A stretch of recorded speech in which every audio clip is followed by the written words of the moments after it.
जय श्री राम, हर हर महादेव, जय हिंदू राष्ट्र।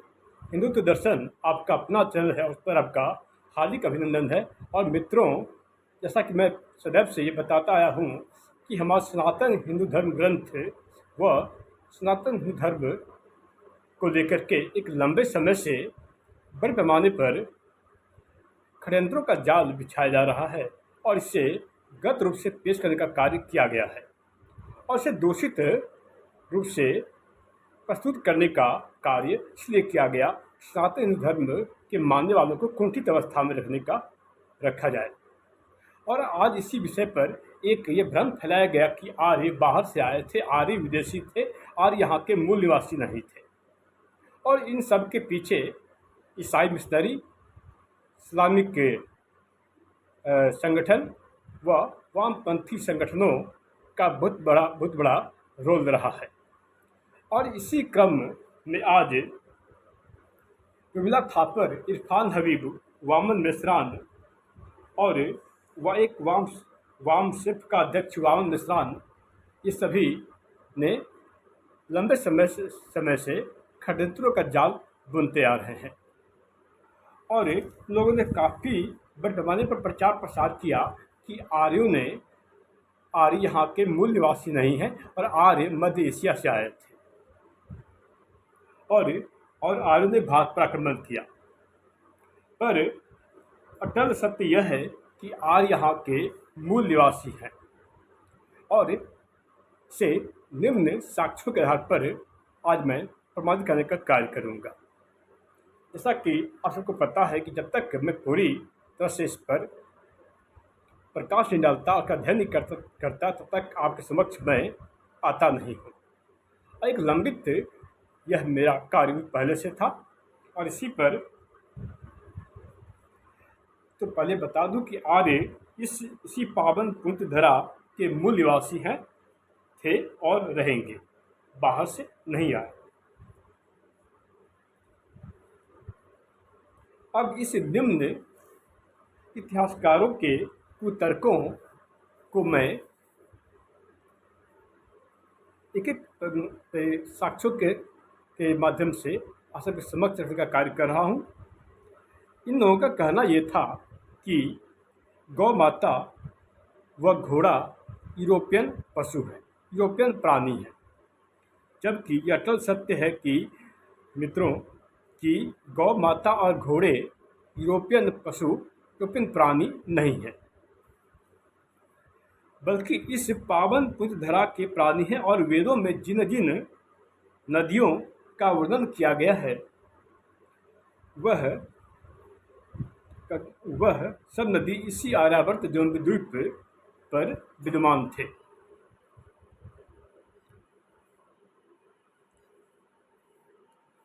आर्यावर्त जम्बूद्वीप से संबंधित है, जैसे कि गंगा, यमुना, सरस्वती, सरयू। और आप सभी को ये बता दूं कि आयुर्वेद भी इन वेदों की ही अनुपम देन है। जी हाँ मित्रों, यह आयुर्वेद भी इन वेदों की ही देन है तथा इन वेदों में काली दाल का भी वर्णन किया गया है और घड़े व सुराही को बनाने की पद्धति का भी इसमें विस्तार से वर्णन किया गया है। वेदों में सुराही,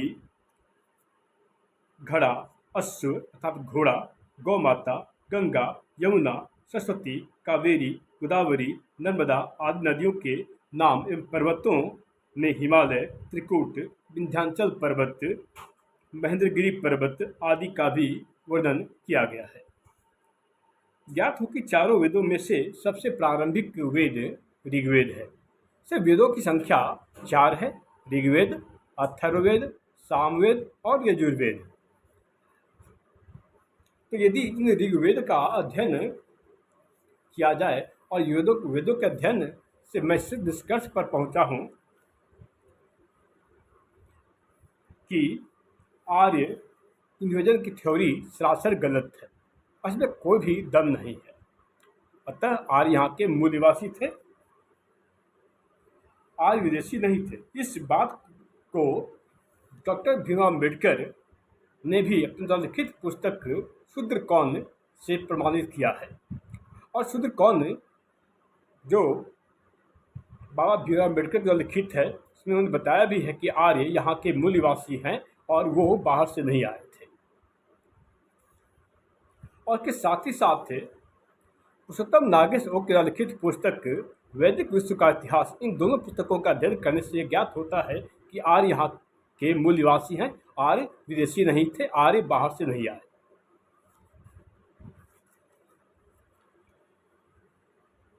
अतः यह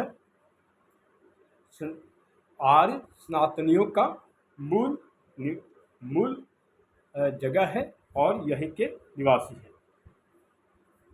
यह पूर्ण से सनातनी आर्यों की भूमि है। यहाँ की नदियों का नाम गंगा, यमुना, सरस्वती, कावेरी, नर्मदा, भीमा है। महाभारतीय आर्यवर्त के पर्वतों के नाम हिमालय, कंचनजंगा, विंध्याचल पर्वत, त्रिकूट, महेंद्रगिरी है।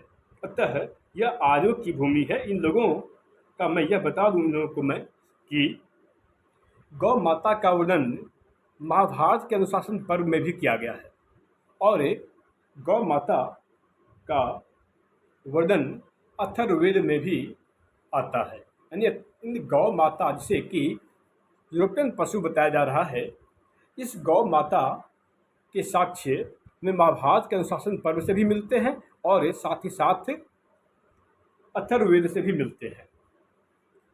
इसी गौ माता को लेकर के कामधेनु शब्द का प्रयोग किया गया है।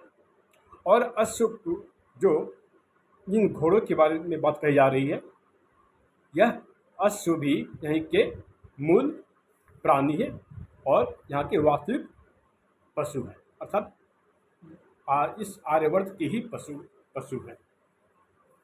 गौ माता को लेकर के इन दुष्ट वामपंथी इतिहासकारों, इस्लामिक संगठनों एवं ईसाई मिस्त्रियों को और भी बातों का वर्णन करना अनिवार्य हो जाता है कि हमारे धर्म ग्रंथ वेदों, पुराणों, उपनिषदों में कामधेनु गाय का वर्णन मिलता है। तो हमारा धर्म ग्रंथ वेद है, सभी को पता होना चाहिए। हाँ, वेद के अलावा गौ माता को लेकर के गौ माता का वर्णन पुराण, उपनिषद में भी है। इसमें कामधेनु शब्द का प्रयोग किया गया है। ऊपर वर्णित सभी बातों से प्रमाणित होता है कि आर्यों का भारत पर आक्रमण आर्यों को विदेशी बताना पूरी तरह से बकवास और निराधार है, छल प्रपंच है। आर्यों के उज्ज्वल व वास्तविक इतिहास को जानने के लिए आप सभी सत्य सनातनी हिंदुओं से और भी पुस्तकों का अध्ययन करने हेतु निम्न पुस्तकों का संदर्भ मैं सबके समक्ष देना चाहूँगा।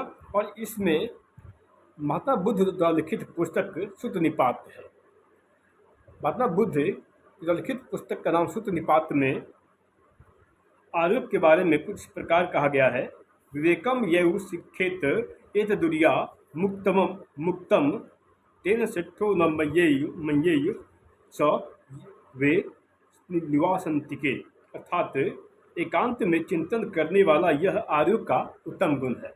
एक बार पुनः, विवेक येउ शिक्षेत एतदुर्या मुक्तम तेन सेठो न मय्येयु स वे निवासन्तिके, अर्थात एकांत में चिंतन करने वाला यह आर्यों का उत्तम गुण है। और माता बुद्ध ने यह भी कहा कि आर्य परोपकारी होते हैं, आर्य परोपकार से भरे होते हैं। उनका लक्षण होता है, उनका गुण होता है परोपकार करना, अर्थात उपकार करना। और इन आर्यों पर प्रश्न खड़ा करने वाले हैं कौन? इस पर प्रश्न खड़ा करने वाले वो वामपंथी हैं जिन्होंने कंबोडिया जैसे देश में, जहाँ 1000 मंदिरें हुआ करती थी, आज मात्र वहाँ पर 72 मंदिर है और वहाँ पर 928 मंदिरों को ध्वस्त कर दिया गया। आज वो हमें आर्यों को आक्रमणकारी बता रहे हैं। आर्य आक्रमणकारी नहीं है, बल्कि आर्य शूरवीर, परम प्रतापी है। और तो इन वामपंथी इतिहासकारों व इन बिके हुए इतिहासकारों और जो पैसों के खनक के आगे अपनी जमीन को बेचने वाले आज हम सभी पर प्रश्न खड़ा कर रहे हैं।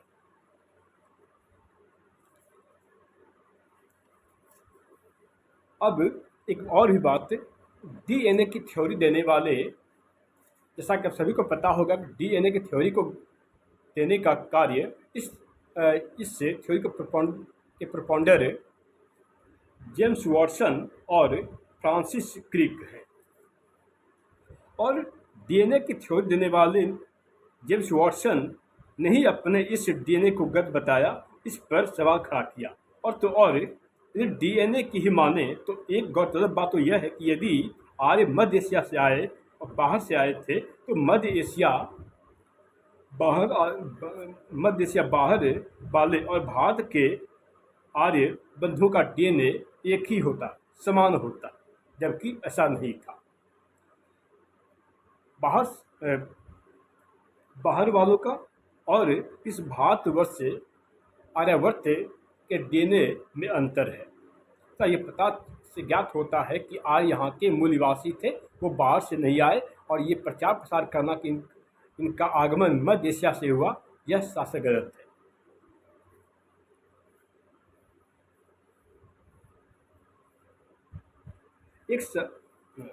अर्थात जब बाहरी और यहाँ से आके आर्य बंधुओं का डीएनए में अंतर था, इससे यह सिद्ध होता है कि आर्य इसी माँ भारतीय भारतवर्ष के मूल निवासी हैं और रहेंगे।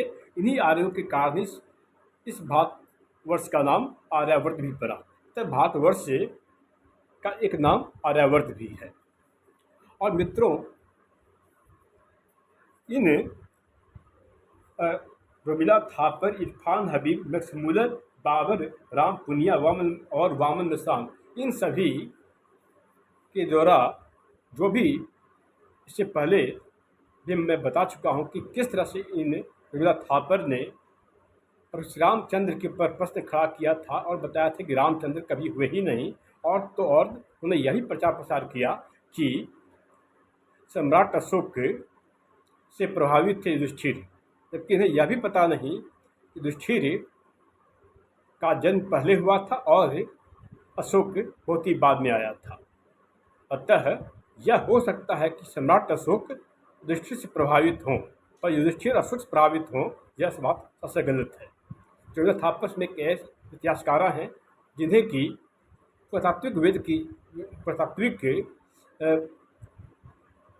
पुरातत्व का जानकारी नहीं, और वो एक इतिहासकार हैं और एक निश्चित कुछ एजेंडे के तहत उन लोगों ने कार्य किया है और ये बताने का दुस्साहस किया है कि आर्य यहाँ के मूल निवासी नहीं थे।